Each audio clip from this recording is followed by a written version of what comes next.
Toda a história da humanidade é uma questão que nos acompanha, né, em qualquer momento da história humana. A grande questão, que é absolutamente abstrata, mas ela é funda, é por que é que existe alguma coisa e não nada? 4 grandes foram os caminhos para tentar responder a essa angústia: a ciência, a arte, a filosofia e a religião. Essas 4 áreas, elas se dedicaram a tentar explicar por que é que nós existimos, por que as coisas existem, com uma grande diferença. A ciência procurou trabalhar o como das coisas, isto é, o funcionamento, enquanto que a filosofia, a arte e a religião foram em busca dos porquês. Ambos são necessários, não ao mesmo tempo e não do mesmo modo, mas tanto o como quanto o porquê são necessários.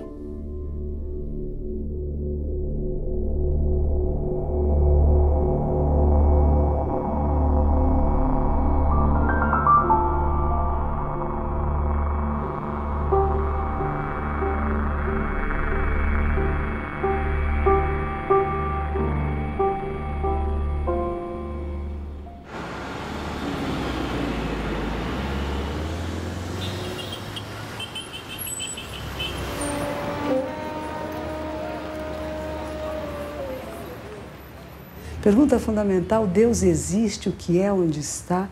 O que estamos fazendo aqui? Para que serve a vida? Quem sou eu? Por que nascemos, morremos? Há significado nisto? Para que tudo isto? É por nada?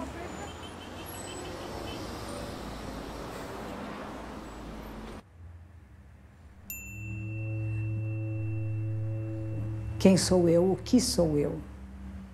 Mais do que quem, porque às vezes nós podemos dar nossa carteirinha de identidade, né?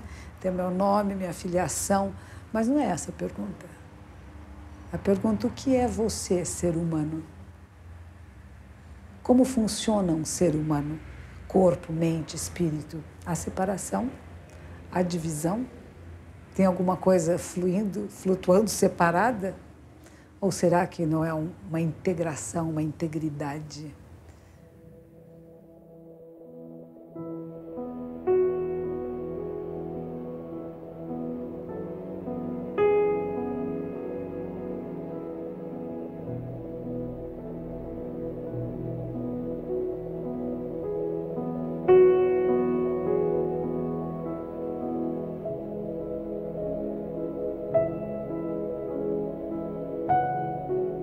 Eu estou muito interessado hoje em dia na questão do conhecimento, o quanto a gente pode conhecer sobre o mundo. Então, uma maneira de você representar isso, né, metaforicamente, é você pensar que tudo que a gente conhece está numa ilha. E essa ilha é cercada pelo desconhecido, tá?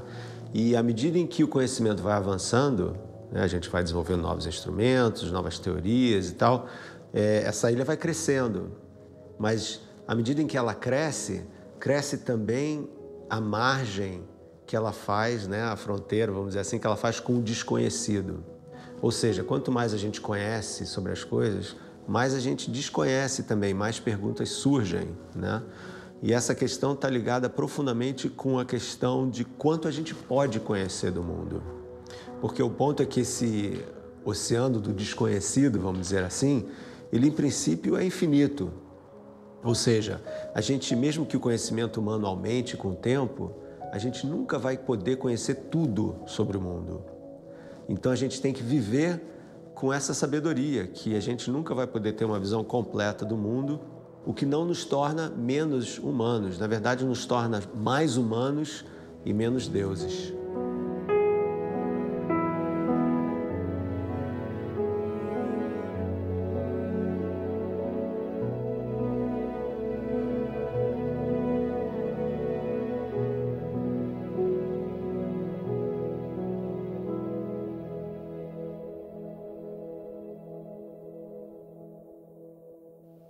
Um terapeuta que faça um bom trabalho com seu paciente, inevitavelmente o paciente vai começar a querer ir além, né, do fenômeno material. À medida em que ele se ajusta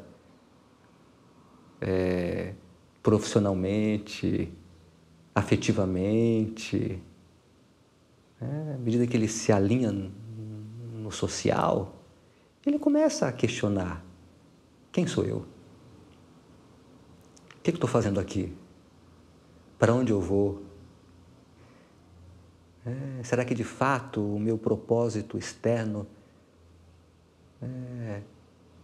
está em sintonia com o meu propósito interno? Quem sou eu? Essa é a grande pergunta. E quando a gente vai camada por camada, sempre tem uma nova surpresa. E mesmo que a gente chegue na luz, depois se pergunta como a perdeu de novo. Porque é essa inspiração do ser, ela pode escorregar de novo entre os dedos. Ninguém deve pensar que já chegou lá. E dizem que há um estágio que é irreversível. Eu, sinceramente, não alcancei. E quando outro dia, numa palestra, vieram me dizer que eu isso e aquilo, eu digo: olha, essa não é a opinião que a minha esposa tem de mim. Quisera que ela tivesse toda a admiração que a senhora está tendo.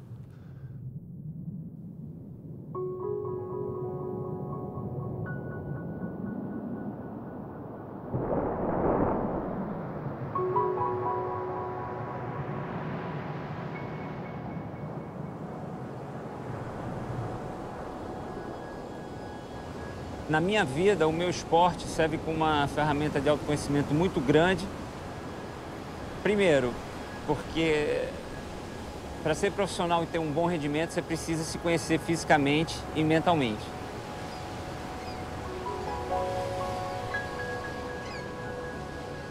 Segundo, pela geografia do meu esporte, né? Ele tem uma relação muito direta com a natureza, né? O que é saudável.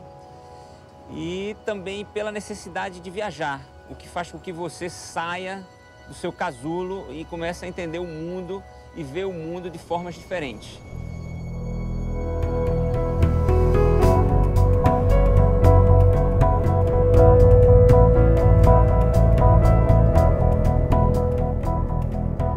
A prática da onda gigante tem a ver com a maneira que eu vejo a vida. Eu gosto de desafios, tá entendendo? Você se expõe de uma maneira louca, você morre. De uma maneira preparada, você aprende.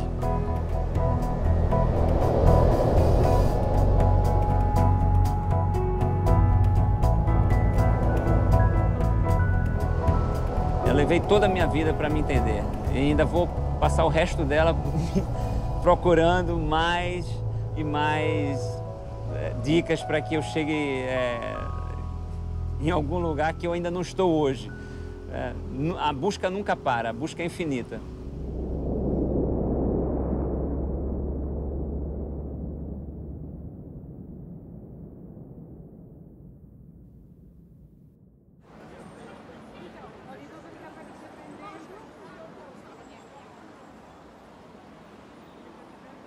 É comum a todas as pessoas buscar uma satisfação, mas, ao mesmo tempo, também é comum descobrir que nada me traz uma satisfação de uma forma definitiva. Nada realmente me preenche. Então, tudo é insuficiente. Então, existe uma busca de que, então, o que é que vai dar essa suficiência? O que é que vai me produzir uma satisfação de uma forma definitiva? Essa também é uma busca comum, mas é necessário discernir esse problema, discernir a situação, analisar e descobrir de que eu estou sofrendo. Eu estou sofrendo porque eu não tenho determinadas coisas que as pessoas têm, ou mesmo que eu tivesse, eu continuaria o meu sofrimento. Quer dizer, discernir o problema para buscar a solução é fundamental. Nem sempre a gente discerne o problema, mas busca uma solução e não sabe para que está a solução, para quê? Porque você não sabe o problema. Então, a solução, você não sabe nem exatamente aonde que você vai encontrar essa solução.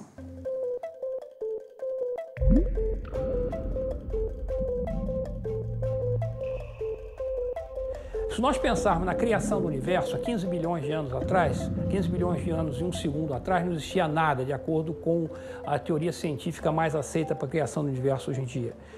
Há 15 bilhões de anos surgiu o Big Bang, né? Houve a grande explosão.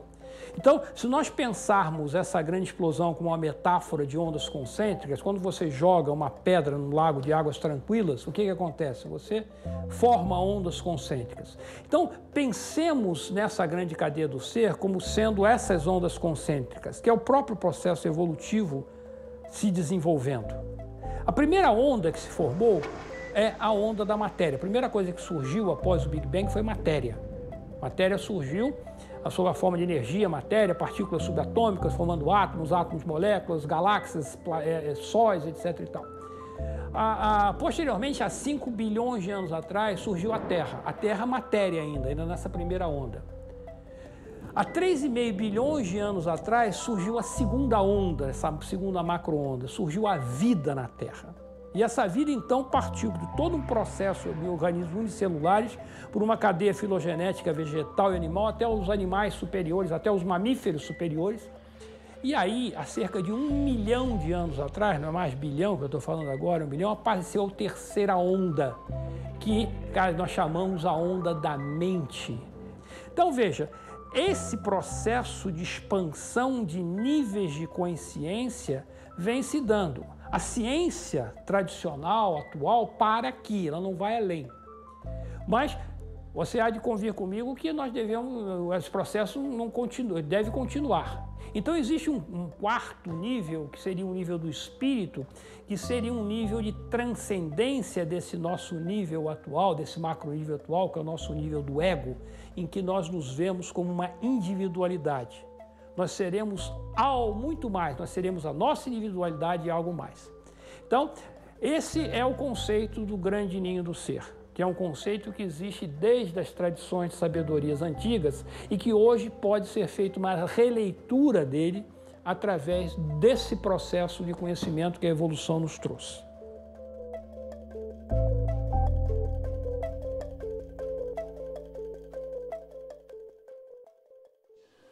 Uma vez um aluno me pediu uma entrevista, chegou na minha casa e me fez essa pergunta: como é que o senhor se preparou, como é que o senhor planejou a sua vida para chegar onde o senhor chegou?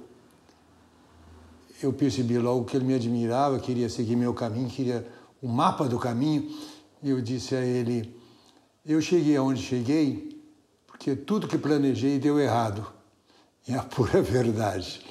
Então eu sou escritor por acidente. Já fui outras coisas, já fui professor de filosofia, já fui teólogo, já fui pastor. Agora sou um velho.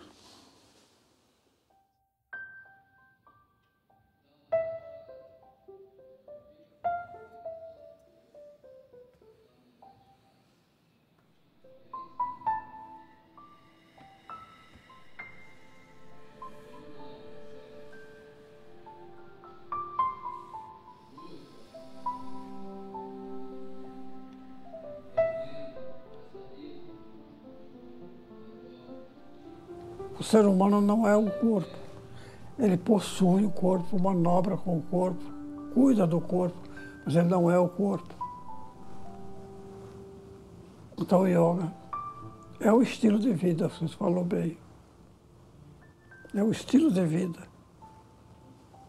Que cultiva o corpo, mas cultiva também a mente, trabalha com as energias.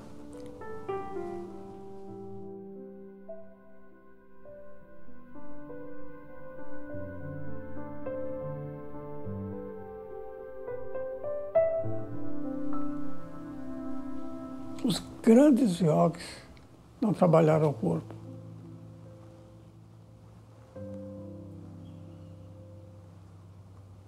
Você viu alguma fotografia do grande yogi Jesus Cristo, de cabeça para baixo? Ninguém viu. Ninguém viu as asanas da devota Santa Teresinha. Ninguém viu. Só realidade. Você não deixa de praticar yoga quando já não tem o corpo. Envelhecido, 89 anos. Eu continuo praticando yoga, mas sem trabalhar o corpo. É muito pobre a concepção do yoga como uma ginástica física. Eleva os braços, alinha os pés, mãos na cintura.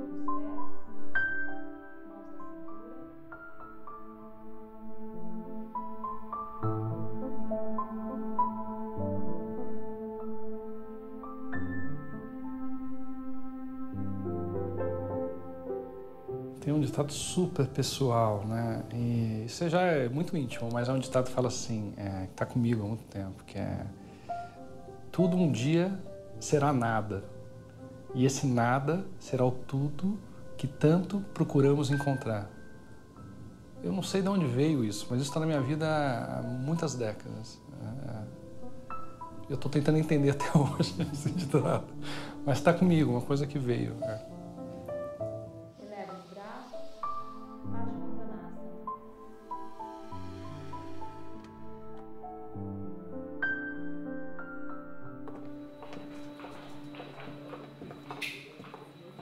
A gente está falando tanto de saúde, de autocuidado, e isso é sair de um processo de passividade, né?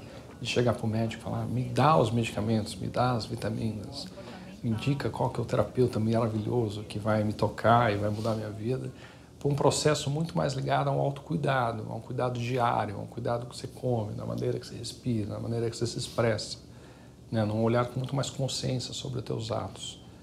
E isso não é muito simples, porque o paciente vem ao médico pedindo, né, o que é tradicional: me tira desse lugar agora, eu quero uma mudança imediata.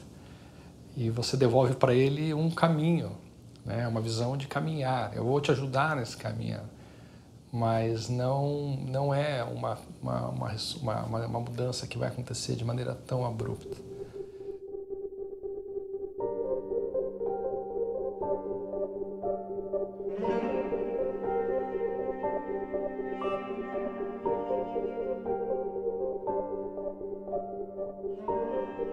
Acho que o sentido da vida é a expressão da sua integralidade. Quem sou eu? Onde está a minha expressão aqui? E tentar viver isso, seja lá do tamanho que for. Né? Eu acho que tem essa reflexão de chegar num momento que o ser é mais importante do que o fazer apenas. Né? Que o fazer, ele te ajuda a sustentar o ser, mas o ser é a base de todo o processo. Então eu acho que isso é uma busca de autotransformação, de autoconhecimento.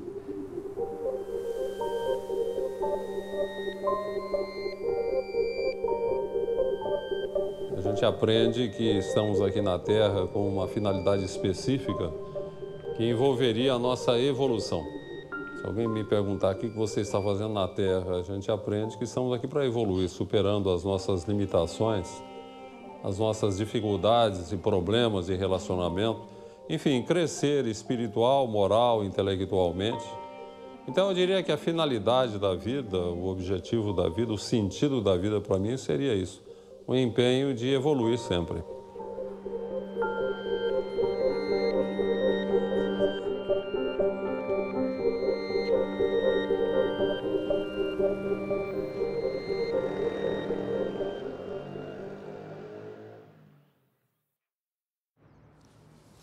Gente, eu sou muito tímida, estou fazendo esforço.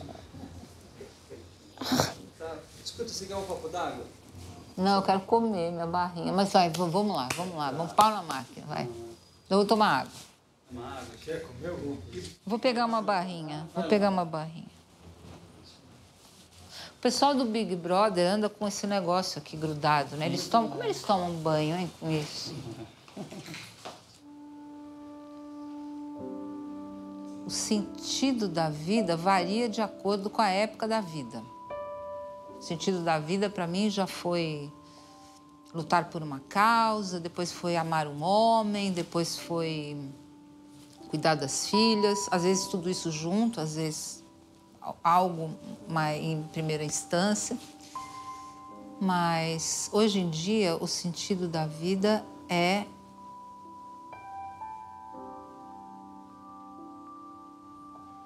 a vida já tem um sentido, eu não sei, é diferente para mim hoje. Hoje eu acho que é O viver é o sentido.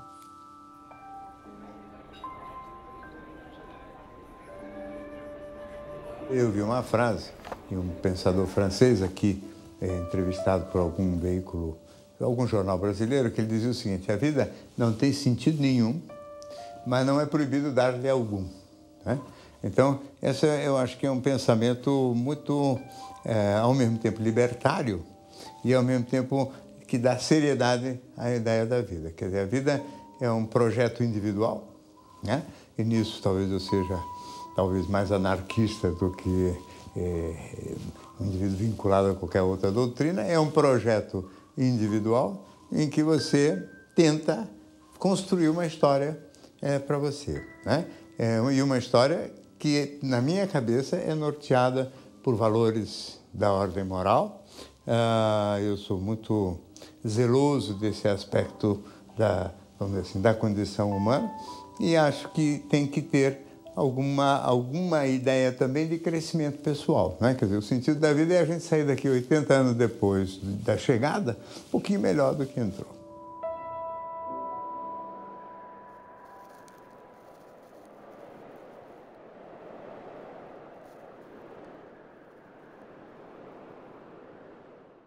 Essa aqui é o K2, assim, não é uma montanha do mundo, mas é a montanha mais difícil de todas, a gente considera.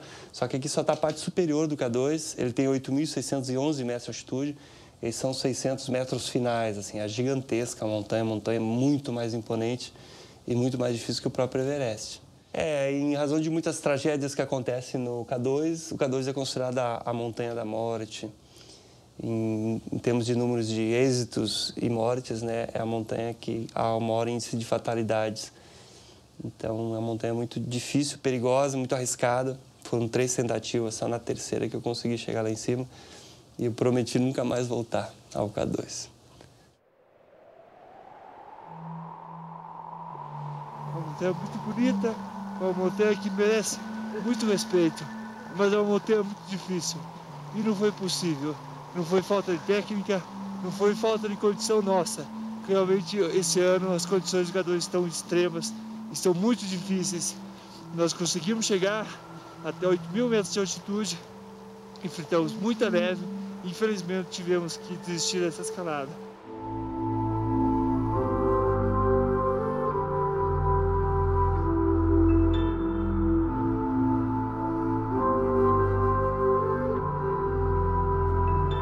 A montanha. Eu precisei ir até a montanha para poder me encontrar, para poder me ver, né, diante de um espelho.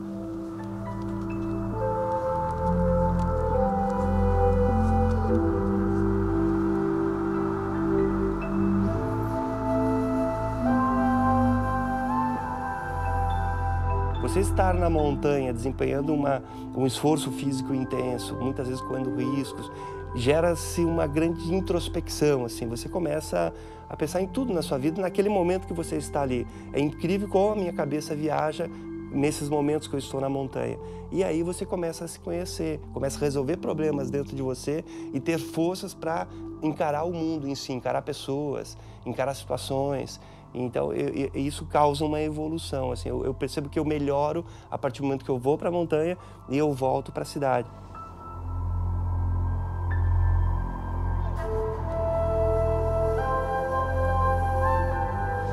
Já chegou gente aqui, mas cadê os teus troféus? Eu não ganho um troféu, uma medalha, por ter chegado no alto de uma montanha. Eu acho que uma das maiores recompensas é aquela vista maravilhosa, porque aquela vista me traz um momento de contemplação. É naquele momento que eu me encontro, naquele momento que eu faço minha comunhão com Deus.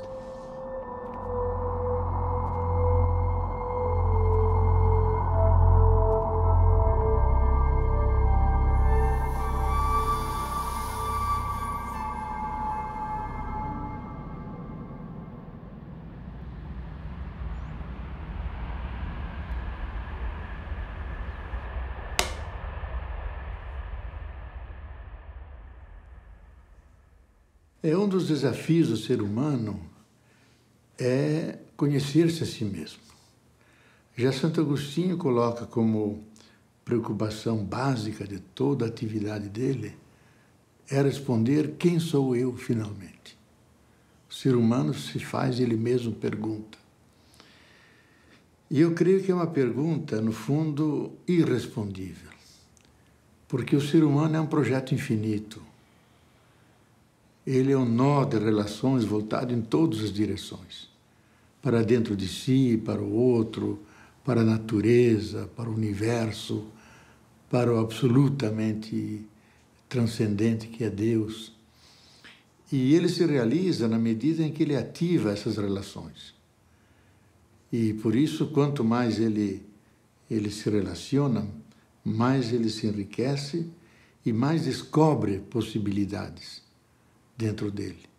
Então, ele não é um sistema fechado, é um sistema aberto. Daí que toda a pergunta exige uma resposta. E essa resposta levanta uma nova pergunta.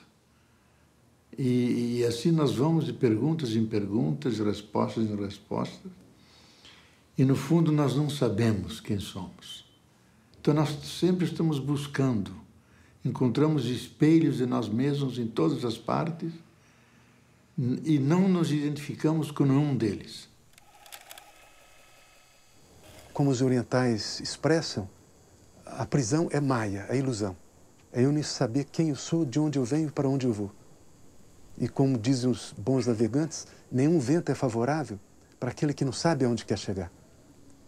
E a liberdade é precisamente a pessoa tomar consciência e ser capaz de ser o autor da sua própria existência, assumir a autoria da própria existência. Não é uma tarefa fácil, mas eu creio que é a nossa tarefa. E é isso que vai nos trazer a felicidade. E nesse momento, bom, eu me sinto feliz.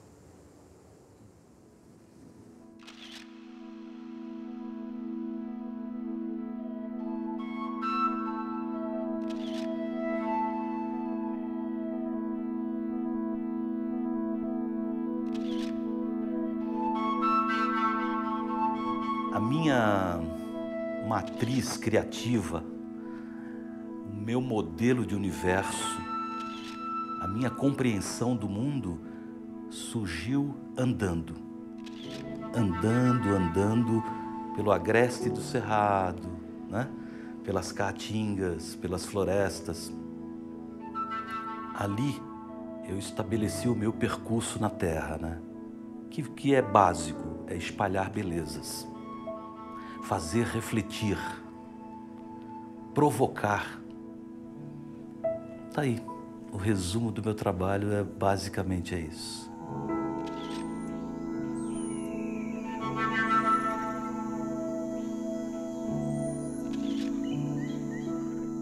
O revelador acontece num momento muito fugaz. E essa eu acho que é a experimentação, esse eu acho que é o encontro com Deus, com a beleza. É uma lembrança que não me importa se tem registro, não me importa a fotografia, é algo absolutamente pessoal. Tem que quebrar essa coisa de que você fotografa para os outros. Não, você fotografa para si. Depois você espalha, entendeu?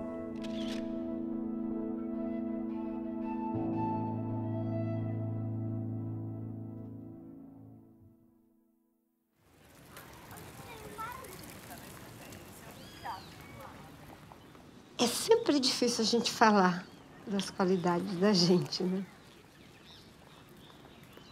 Principalmente porque, geralmente, quando você fala de você, aquilo não é exatamente você. Aquilo é o que você quer que as pessoas achem que é você. E é uma armadilha. Porque você descobre a qualidade de uma pessoa não é quando ela fala de si, é quando ela fala dos outros, né? Mas eu sei que você quer algo mais objetivo, você pode estar pensando, ela está fugindo da pergunta. Mas acho que uma qualidade que a gente deve cultivar não é que eu a tenha, mas que eu almejo tê-la. saber-me frágil, saber-me incompleta, saber-me faltosa, dependente desse outro que me sustenta, que me completa, que me acalma e que me inquieta.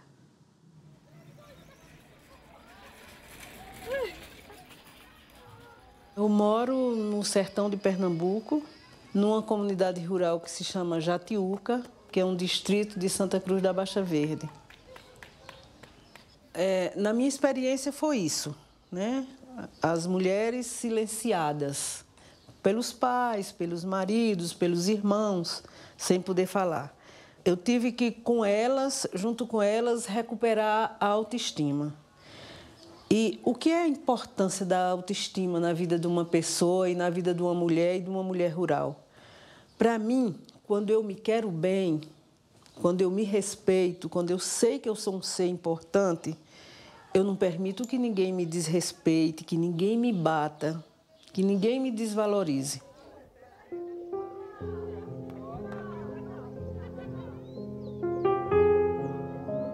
Para chegar até as trabalhadoras, nós temos vários exercícios. E nos exercícios de corpo, quando a gente perguntava, de quem é seu corpo? Elas diziam sempre, é do meu marido, dos meus filhos, o corpo nunca era delas.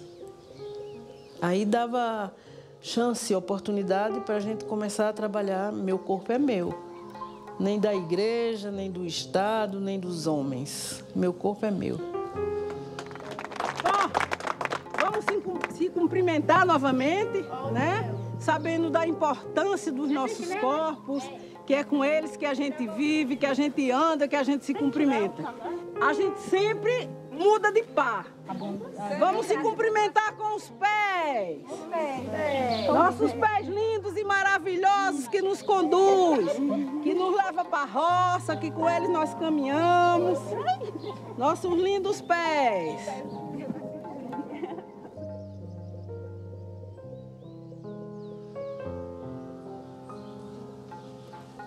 Eu estava numa reunião e tinha uma senhora, devia ter 60 anos ou mais. E ela chorava, chorava, chorava.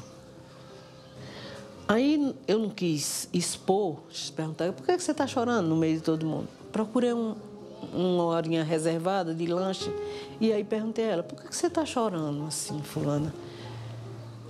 Ela disse, ô Vanete, é porque você está dizendo tanta coisa linda, tanta coisa importante e eu não vou mais conseguir mudar minha vida. É por isso que eu estou chorando. Eu sempre vivi com um marido que é machista, que acha que só ele sabe. E como é que eu vou mudar isso depois que eu tenho filhos e netos? Aí eu disse a ela, não chore não, você pode sim. Mas posso o quê? Se você pode contar a sua experiência, você pode dizer às outras, às jovens, às suas netas, que não é bom assim, que elas podem mudar agora a vida delas. Então, você quer uma contribuição maior? Ela ficou com uma cara linda.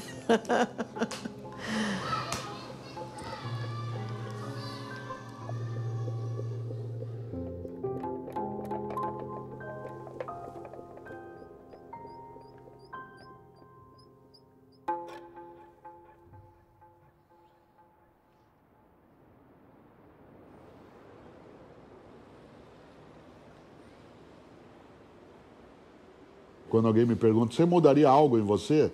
Eu digo sempre, claro, com alegria. Inclusive porque se algo que me chateia é quando alguém diz, depois de me encontrar, depois de um ano, Cortella, né, você continua o mesmo. Você já imaginou, no mundo de mudança, de alteração, de processo, eu ter ficado congelado? Se tem uma coisa que eu detesto é a ideia de ter uma vida formal, em que eu congele alguns cadáveres. Eu, para usar uma frase antiga, não me envergonho dos homens que eu fui. Mas eu gosto de lembrar que eu já tive muitas vidas que foram sendo feitas, refeitas e reinventadas. Ao contrário do que muita gente imagina, a gente não nasce pronto e vai se gastando. A gente nasce não pronto e vai se fazendo. Eu não nasci pronto em 1954 e vim me gastando até hoje. Eu nasci não pronto e vim me fazendo. O que nasce pronto é fogão, sapato, geladeira. Esse sim vai envelhecendo. Então eu quero sim mudar várias coisas, quero mudar o meu senso estético, quero ter uma ampliação da minha capacidade de ouvir, de enxergar, de fruir sabores. Eu quero ser capaz de mudar a minha conduta em relação a algumas pessoas com as quais eu convivo para que ela fique melhor. Ainda bem, né? Você ser do mesmo modo, de uma maneira persistente, não é sinal de coerência, é sinal de tacanhice mental.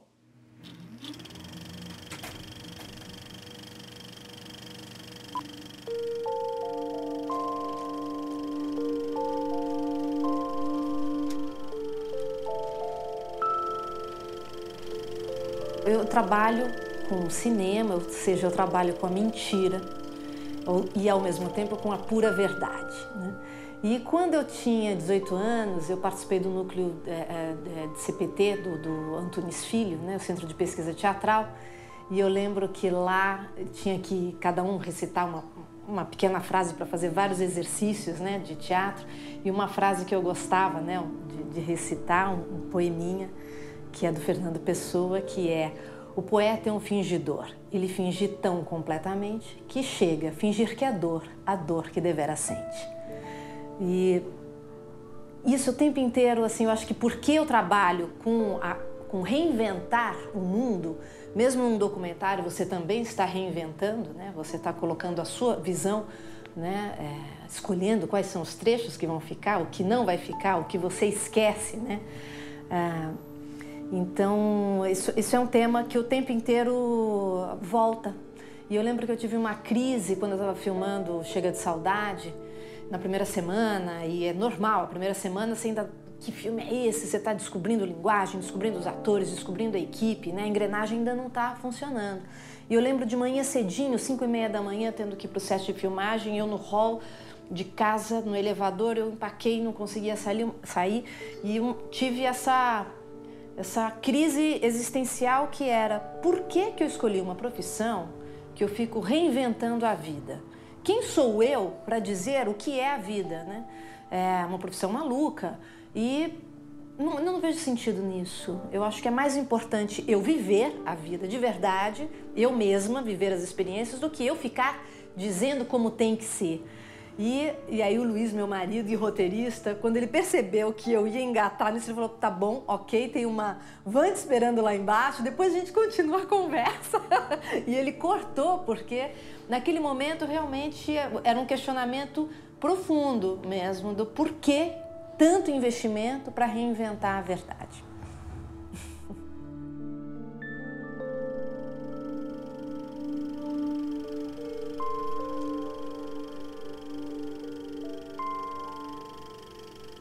Em toda obra de arte há um elemento de dor.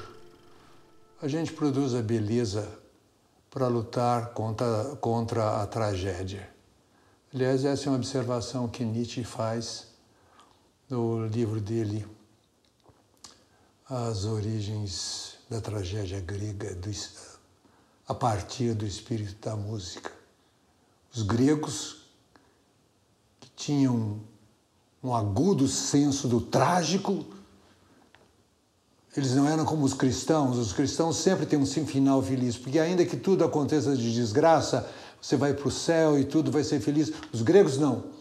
Tragédia era tragédia. E ele então faz a pergunta: se eles eram assim tão dominados pelo espírito do trágico, por que é que eles não se matavam? A resposta que ele sugere é: eles não se matavam porque eles cultivavam a beleza. A beleza permitia que eles olhassem para a tragédia face a face.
Eu sou autodidata, então eu aprendi sozinha a pintar.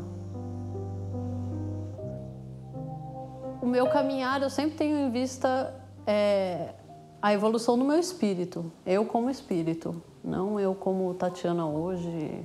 A Tatiana, sim, eu sou Tatiana também, né? Então, esse é o meu caminhar. E junto com a minha arte me ajuda muito com tudo isso, porque é um autoconhecimento contínuo, né? Estou o tempo todo lidando comigo mesma, com coisas de dentro, então isso ajuda muito.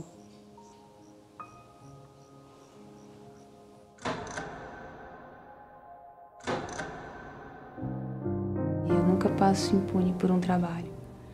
A gente vira um canal e recebe uma coisa que é da humanidade, que é da existência da vida. Assim, você vai receber a força de um vulcão, muitas vezes, dentro de você.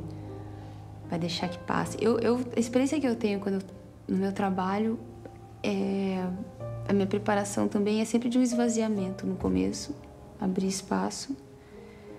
E o quanto eu dou conta, tecnicamente, é deixar que isso venha e me utilize. Em alguns trabalhos eu sou mais feliz nesse exercício. Alguns trabalhos onde há mais tempo, onde há, sei lá, onde há um ritual mais cuidadoso, você consegue se esvaziar plenamente, a coisa passa por você e você realmente se surpreende o tempo inteiro com o que está vindo. Isso é muito, acho, e é onde o teu ego não vai interferir. E aí é muito legal, sinceramente, por mais louca que seja a energia que for passar por você, é muito interessante.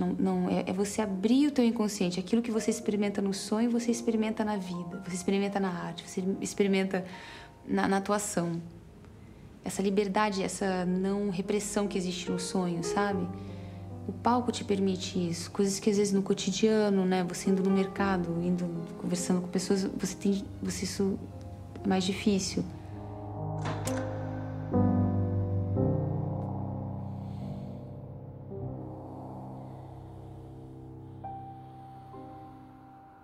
Eu acho que tanto o processo do ator quanto o processo do palhaço são processos profundos de autoconhecimento. Se você quiser vê-los assim. Você tem que visitar profundamente o teu amor, se você quiser fazer Romeu. Se você não lida bem com o amor, meu irmão, você não vai fazer Romeu. Você não vai conseguir comunicar. Porque você não consegue comunicar o teu amor para tua mulher.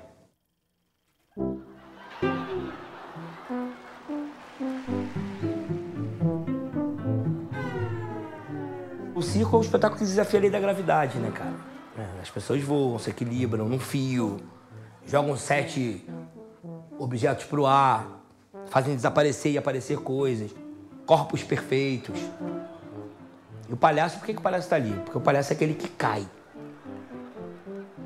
O palhaço é aquele que erra. O palhaço tá no espetáculo de circo para dizer, ó, tu é humano, tá? Tem lei da gravidade, tá?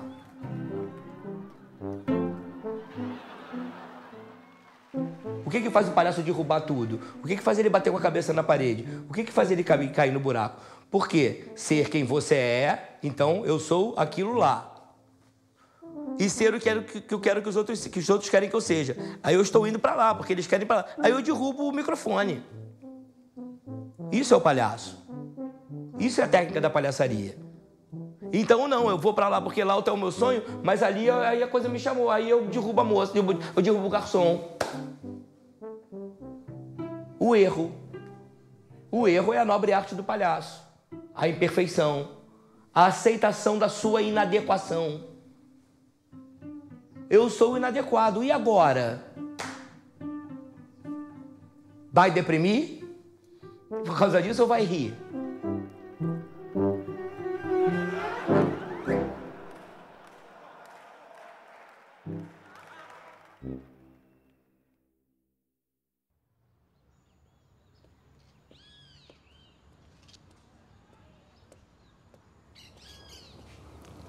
É uma frase que eu li há algum tempo que diz que às vezes a gente está condenado a ser feliz. E eu gosto bastante dessa frase, eu acho que ela explica muita coisa. O que ela explica? Quando, por exemplo, eu não comecei a tocar piano cedo, né? E eu decidi que eu queria tocar piano um pouco mais tarde, com 18 anos, que eu realmente queria ser pianista.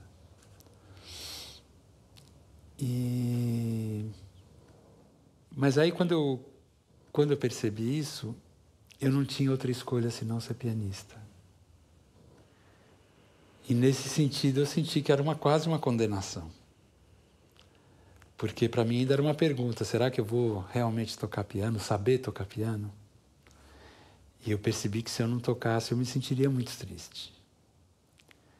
Então, pouco a pouco eu fui percebendo que era isso, né? Quer dizer, que às vezes a própria vida te apresenta o desafio e você não tem escolha se não encarar aquele desafio.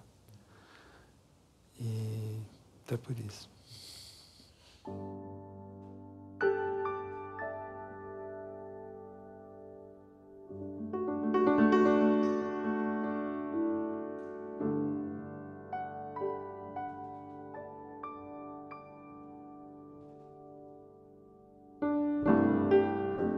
Se a felicidade tivesse um som, seria o silêncio. Mas também, eu acho que a música de Bach, trechos da Nona Sinfonia, trechos de um octeto de cordas do Mendelssohn, trechos de manifestações populares de diferentes lugares do mundo. Uma criança que nasce, né? São várias coisas.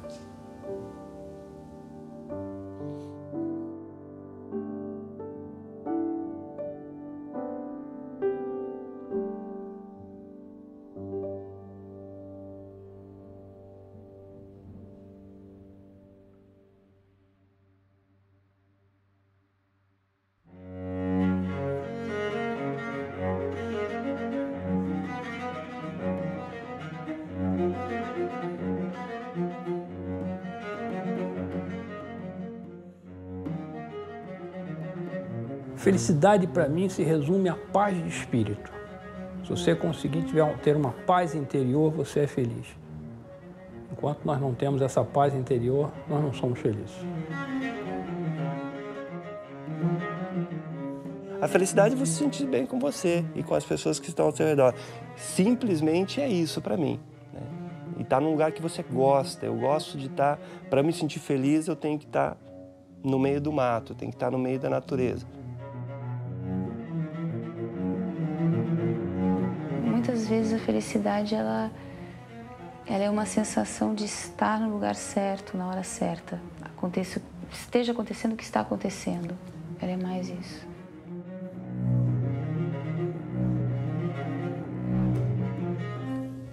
Essa possibilidade de ser, sem tentar manipular a vida, sem tentar, né, ir para a ação, ir para o fazer o tempo inteiro. Estar livre de um desejo de chegar a alguma coisa. Então, relaxar essa busca básica de que falta alguma coisa e nem eu sei o que é, ou então eu sei o que é, mas não consigo chegar. A minha felicidade depende também da felicidade de muita gente. Depende da felicidade do meu marido, da minha família, meus amigos. Eu acho que é muito difícil você ser feliz sem comida, sem um abrigo, doente, sem ajuda. Eu acho bem difícil. Eu acho que o mínimo tem que ter.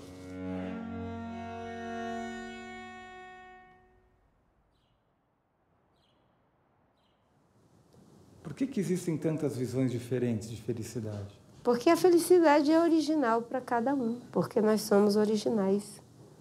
Nós somos únicos, ainda que iguais. E acho que a beleza da condição humana é essa possibilidade de você ser completamente original e completamente igual. É um paradoxo. E é por isso que cada um vai dar uma resposta diferente sobre felicidade. A vida, através da natureza, manifesta o tempo todo felicidade. Você vai perceber que as pessoas sempre estão mais felizes quando buscam o sol, a praia, as águas da cachoeira, quando buscam se reunir em volta de um fogo numa lua cheia, pulsa uma determinada energia, uma determinada alegria. A felicidade não exige dinheiro, a felicidade não exige status para se manifestar, a felicidade não exige oferendas, a felicidade não exige um curso de MBA e ela não exige nenhuma formação.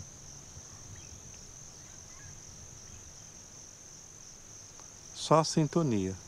Por isso que a minha resposta é óbvia. Felicidade é um estado de espírito. A felicidade, eu acho que ela está em tudo, né? Ela está em toda parte. Eu gosto muito de pensar naquela imagenzinha, assim, de um peixinho, né? Nadando num vasto mar, né? E perguntando assim para o outro peixe, né? Onde é que fica esse oceano aí que todo mundo fica falando?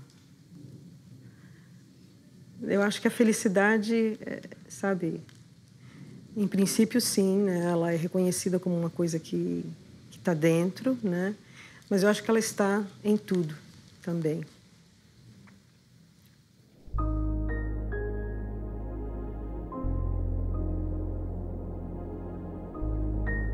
O nosso estado natural é um estado de felicidade.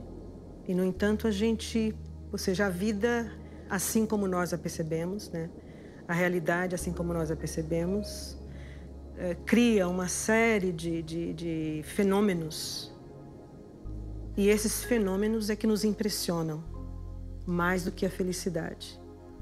Então, nós somos como que pessoas assim, que se impressionam muito mais com os fenômenos que vão acontecendo à nossa volta, do que exatamente, né, de perceber que a felicidade nunca deixa de se oferecer a si mesma para nós. Né? Então, se a gente tirasse os véus, né, dos fenômenos que nos circundam, eu acho que a gente viveria num campo de felicidade.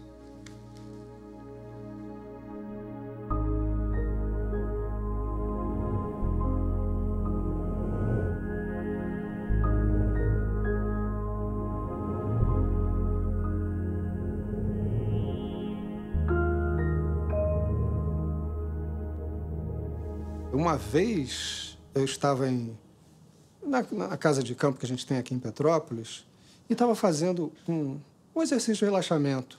Eu gosto muito lá, a gente tem uma piscina que é de água natural, ou seja, a água entra de um lado e sai do outro, nunca levou uma dose de cloro ou de nenhum tipo de aditivo químico. É uma piscina, quase que um açudezinho, cavada na pedra, com água puríssima que entra de um lado e sai do outro. Então eu gosto muito de programado que tem ali em volta para fazer exercícios respiratórios, meditação. E num desses exercícios respiratórios, pranayama, como chamam os hindus, eu tive aquela sensação de que eu estava lá dentro de mim, lá no fundo de mim, nessa parte que era pura luz. E que era absolutamente indiferente às circunstâncias do mundo ao meu redor. Então, foi basicamente isso. Quer dizer, não foi algo que eu fui buscar, de não, agora eu vou entrar em contato com o meu eu superior, nada disso. Eu fui fazer um exercício que eu faço quase todo dia, e principalmente quando eu estou lá em cima, que o ar é ainda mais puro do que o ar aqui da cidade, né? E fui surpreendido com essa epifania, com esse insight momentâneo ali, que ficou marcado para sempre em mim.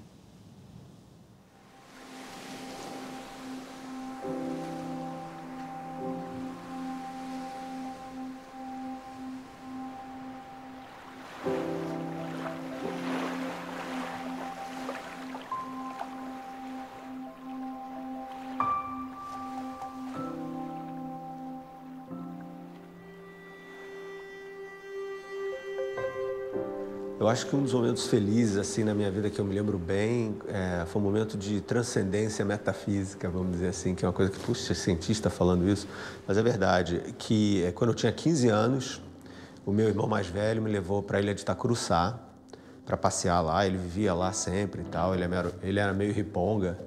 Daí ele me levou para lá e me falou, ó, fica aí sentado nessa pedra, chamava Pedra da Baleia, que é um pedrão, um granito enorme, de uns 5 metros, tinha uma escadinha e tal para você subir. Fica aí, pensa no mundo, medita e depois a gente conversa. E eu fiquei sentado naquela pedra e tinha uma cássia em cima de mim, assim, cheia de flores, e tinha aquele mar maravilhoso, e eu vi, assim, um cardume de robalos pulando, sabe? Assim, eu falei... E naquele momento eu percebi que eu não era mais eu era tudo aquilo. E foi um momento assim muito, muito espiritual para mim. E eu me senti parte de uma coisa muito maior. E talvez tenha sido aquele momento na minha vida em que eu tenha entendido que a minha busca era uma busca por entender esse mundo.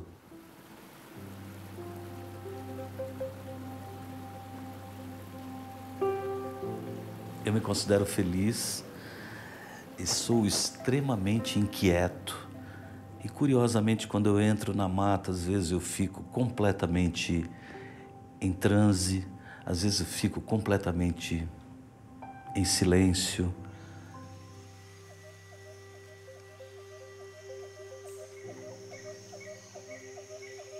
Eu tenho muitos momentos de felicidade. Obviamente que se a gente fosse o tempo todo feliz, a gente nem saberia o que é felicidade. E talvez nem valorizasse tanto esses momentos. Eu tenho 5 netas e agora nasceu um neto. Eu com aquela criança de 7 meses nos braços, tão sorridente, aquilo me dá uma felicidade tão grande. E meu filho, comentando essa felicidade, disse que a felicidade era tão grande que ele tinha medo. E eu disse, eu também sinto medo, porque quando a felicidade é demais, a gente sempre tem medo de que alguma coisa possa acontecer.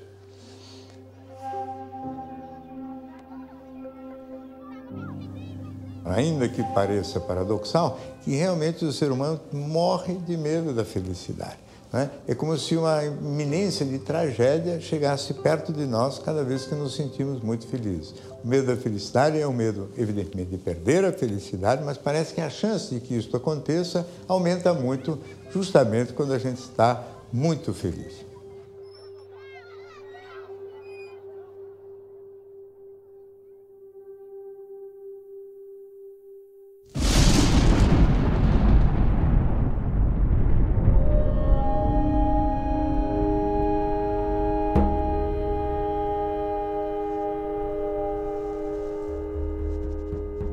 Todas as tradições religiosas falam isto.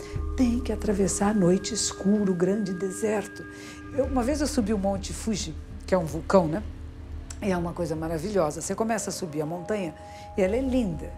Então tem flores, tem verdinho, e aos pouquinhos vai acabando a vegetação e ela vai ficando cada vez mais íngreme e mais difícil.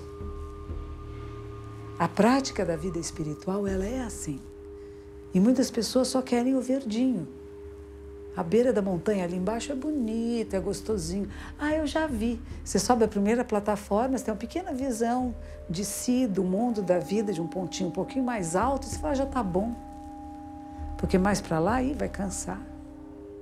Isso é suficiente? É suficiente para muitas pessoas. Que bom, teve uma pequena visão. Mas há outros que não se contentam com isto. Eu quero ter a visão maior, então eu vou ter que fazer esse esforço maior.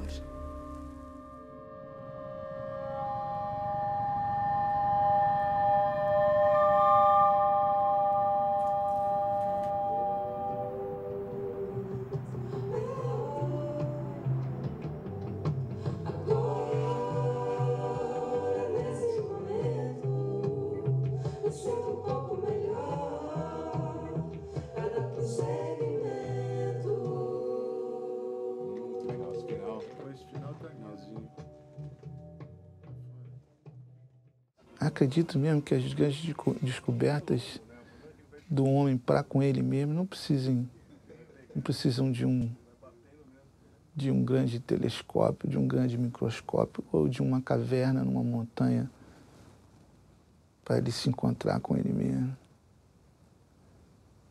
Deve ser mais corriqueira essa procura.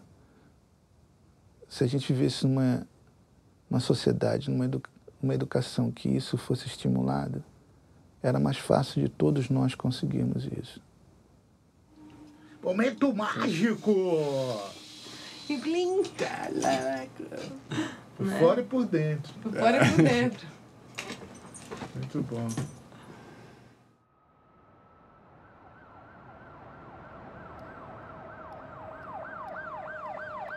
Eu tomei 3 tiros no mesmo braço e isso lesionou ele, mas não foi neurologicamente, foi muscular, foi uma lesão muscular.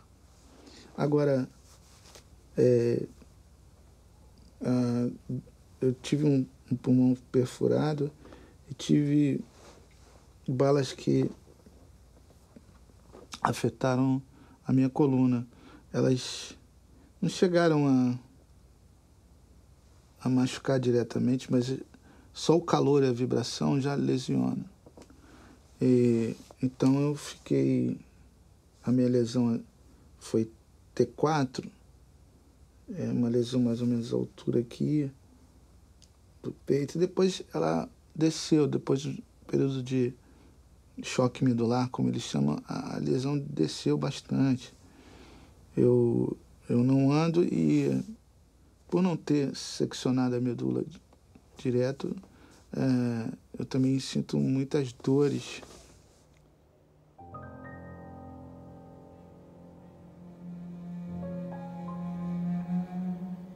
Durante uns bons 7 anos da minha vida, eu não tinha planos, eu ganhava um dia de cada vez. Eu pensava em acordar e até a hora de dormir, preservar um pouco de equilíbrio, só por aquele dia.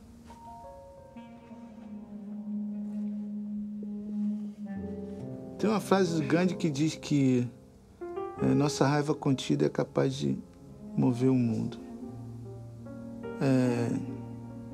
Eu acho que, quando eu falo dessa raiva, é você pegar aqueles sentimentos que não são tão nobres seu e canalizar, usar aquilo, fazer um moinho de vento com aquilo, pegar aquela tempestade interna e gerar um outro tipo de energia.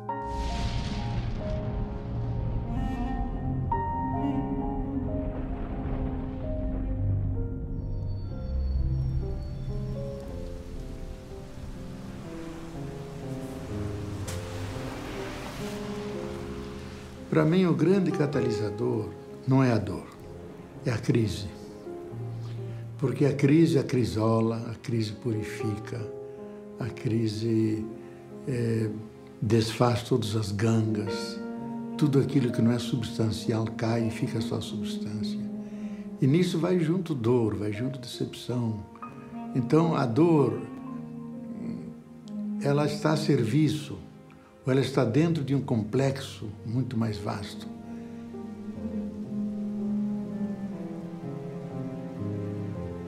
A dúvida, a crise, né? Mesmo uma depressão até um certo ponto, ela é bem-vinda por provocar uma reflexão, por assumir, não sei, tenho dúvida, o que eu tenho aqui não me serve mais. Para onde eu vou? Não sei, né? Não é tão simples. Então eu tenho que pesquisar, eu tenho que experimentar até... Ah, ok, agora é por aqui.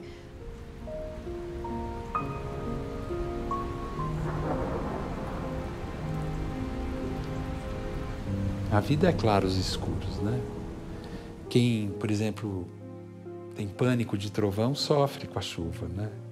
Mas se cabe o trovão, a chuva está tudo ok, né? E se você está fora da cidade, no campo, a chuva é muito bem-vinda, né? Então sempre vai depender, né?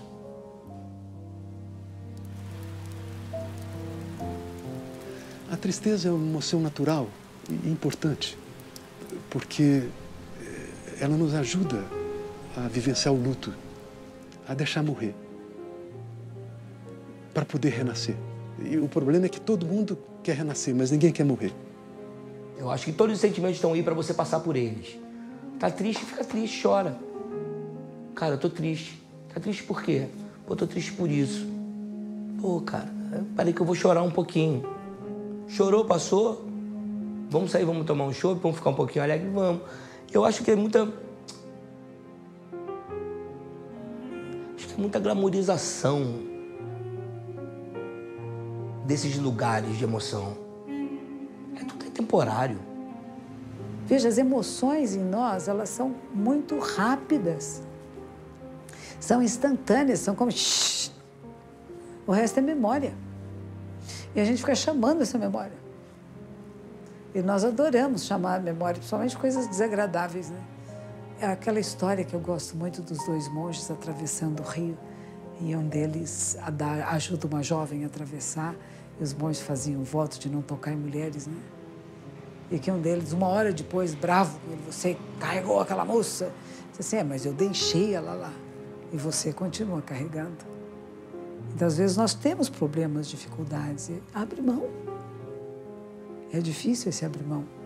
Mas isso é um dos ensinamentos principais. Quando a gente abre as mãos, nela cabe todo o universo. Quando nós seguramos alguma coisa, nós nos limitamos. E, às vezes, nós seguramos a dor, o sofrimento. Eu sofro mais do que você. Você não entende a minha dor. Como não?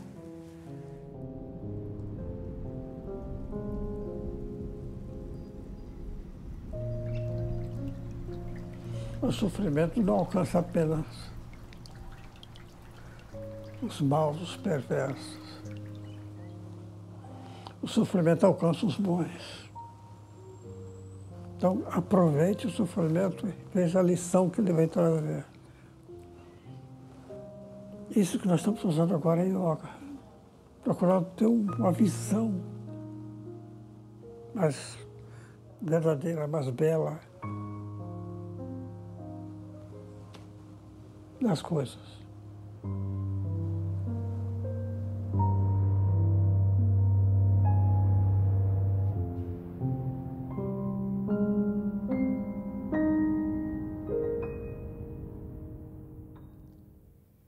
Você já falou um pouco sobre isso, mas eu gostaria que você comentasse essa frase de que a vida é muito curta para ser pequena.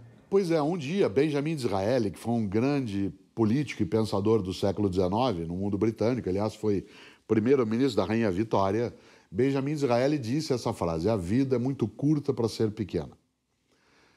Já basta que a vida curta seja para que a gente consiga apequená-la de algum modo. E o que é apequenar a vida? É ter uma vida que seja superficial, banal, fútil, uma vida que, antes de tudo, ela seja pequena, isto é, diminuta. Vida é algo para engrandecer a mim e aqueles que estão à minha volta.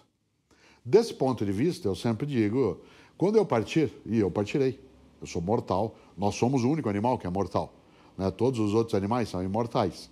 Porque, embora todos morram, nós somos o único que, além de morrer, sabe que vai morrer. Teu cachorro está dormindo sossegado a essa hora, teu gato está tranquila. Você e eu sabemos que vamos morrer. Desse ponto de vista, não é a morte que me importa, porque ela é um fato. O que me importa é o que eu faço da minha vida enquanto minha morte não acontece, para que essa vida não seja banal, superficial, fútil, pequena. Nesta hora eu preciso ser capaz de fazer falta. No dia que eu me for, e eu me vou, eu quero fazer falta.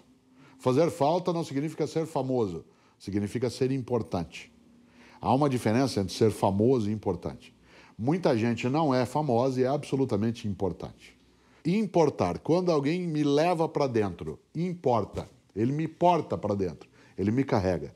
Eu quero ser importante. Por isso, para ser importante, eu preciso não ter uma vida que seja pequena. E uma vida se torna pequena quando ela é uma vida que é apoiada só em si mesmo, fechada em si. Eu preciso transbordar, ir além da minha borda. Preciso me comunicar, preciso me juntar, preciso me repartir. Nesta hora, minha vida, que sem dúvida ela é curta, eu desejo que ela não seja pequena.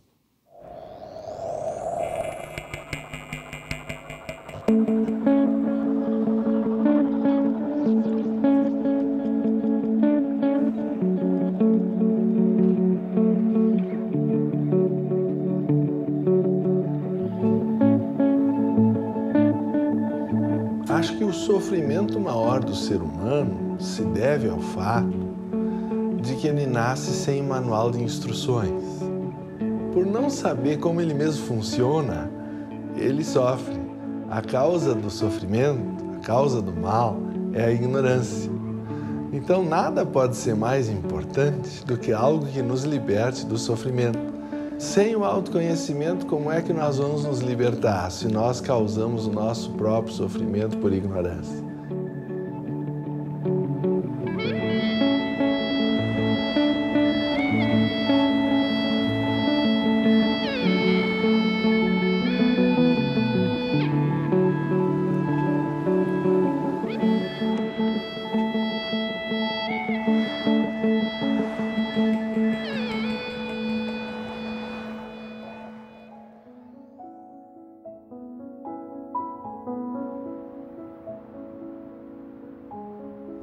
Erasmo Silveira Neto é o meu nome verdadeiro, que é o nome de nascença, e é um menino que está guardado dentro do meu coração, bem criado, um menino que teve estudo, um menino que teve o carinho da família inteira. É um menino muito feliz. Então por isso que a Greta tem bastante saudade disso.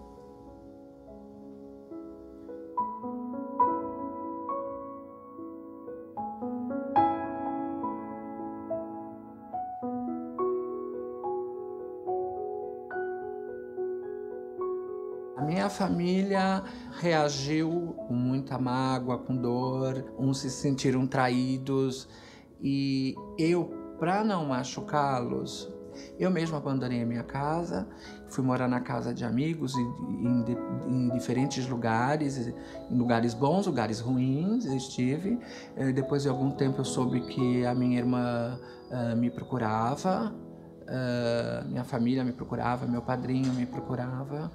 E depois de um certo momento eu achei que eu deveria de enfrentá-los, retornei e aí as coisas ficaram mais calmas, né? Mas é engraçado que nunca nos sentamos para resolver isso. Só voltei, minha mãe e meu pai me receberam e ficamos sentados os três no sofá sem trocar uma palavra. E eu só perguntei se eu podia ficar. Pronto, e fiquei.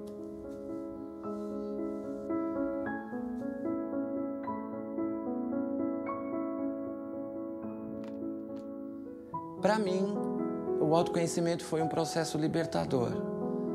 E, na verdade, ele até continua.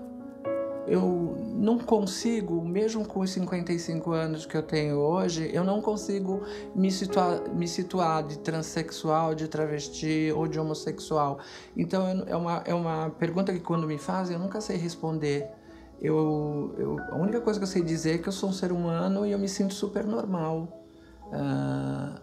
Para mim, na minha visão, e sei que não é normal na visão de outras pessoas. Isso eu sei, eu tenho conhecimento disso pelo preconceito, pelas coisas que as barreiras, obstáculos que a gente encontrou no meio disso tudo. Mas eu mesmo não me classifico.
Desde que eu me conheço por gente, a minha questão sempre foi desvendar os mistérios do universo.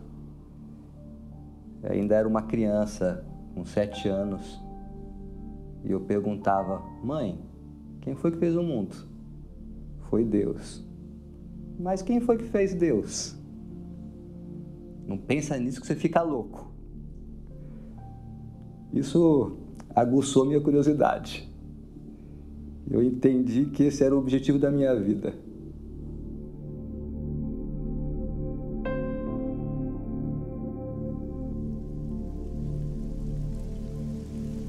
Eu sou apaixonado pelo não saber. Para mim, a dúvida é uma coisa muito legal, né? E então, mas você não acha que a gente precisa saber tudo? Não, a gente não precisa saber tudo. Eu acho que a gente precisa saber. E a gente precisa saber cada vez mais. Que o que importa, na verdade, é o querer saber e não o responder tudo. Essa diferença, para mim, é essencial.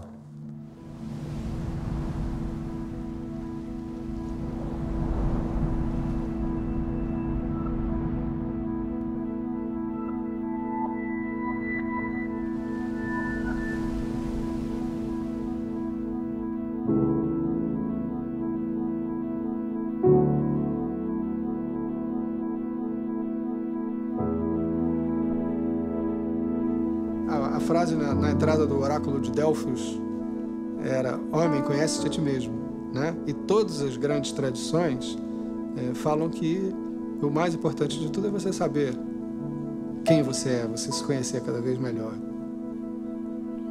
A gente fala isso, de como é que eu posso fazer com que o maior número de seres entre no caminho, na verdade, etc. E ao mesmo tempo, quanto mais você quiser empurrar alguém pela porta, mais essa pessoa se afasta. Então, na verdade, a gente não pode fazer nada. A gente acha que está fazendo, isso ainda é o falso eu, né? Não há nada que você possa fazer, você pode apenas apontar. Existe uma porta, existe um caminho, mas cada pessoa tem que trilhá-lo. As pessoas estão esperando por uma estação para serem felizes.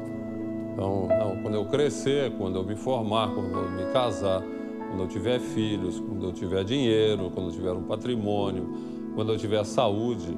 Então, as pessoas estão sempre transferindo a felicidade para uma próxima estação e por isso não são felizes. Então, esse ditado eu acho muito acertado. Não é uma estação, é uma maneira de viajar. Eu acho que a gente tem que pensar no caminho. Eu comecei a pensar que era possível ser feliz na cadeira de roda, como quando eu pensei não em chegar a ser feliz, mas quando eu vi que ser feliz é justamente não abrir mão do caminho até lá, do caminho até a felicidade. Se vou chegar, não sei, mas eu finalmente tenho o meu caminho. E esse meu caminho já é melhor do que ficar parado. A satisfação não está apenas em chegar no alto da montanha. O aprendizado, o conhecimento, você adquire justamente em olhar para os lados nessa escalada. E você ter a percepção que a escalada não é o topo da montanha, mas sim esse caminho até o alto da montanha. O movimento da vida é da eterna despedida, né? Assim, é sair do útero e para caminhar com as próprias pernas, literalmente, né? E eu lembro que a nossa filha, ela tinha acho que uns 2 anos de idade, começando a andar ainda, e eu dei de presente para ela uma mochilinha. E o Luiz falou: uma mochila, Laís, já? Que é o símbolo, né, dos mochileiros que vão por aí, né? Mas com 2 anos é muito cedo uma mochila. Mas é isso, né? A vida é uma eterna mochila. Pega a tua mochila e vai, né?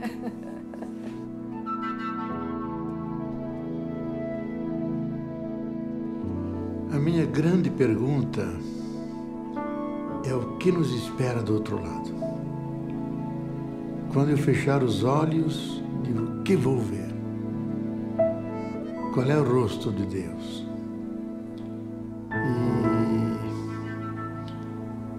E finalmente, quem é esse mistério? para mim é a pergunta que me persegue dia e noite. Qual é a minha essência? Quem sou eu? Essa é a grande pergunta.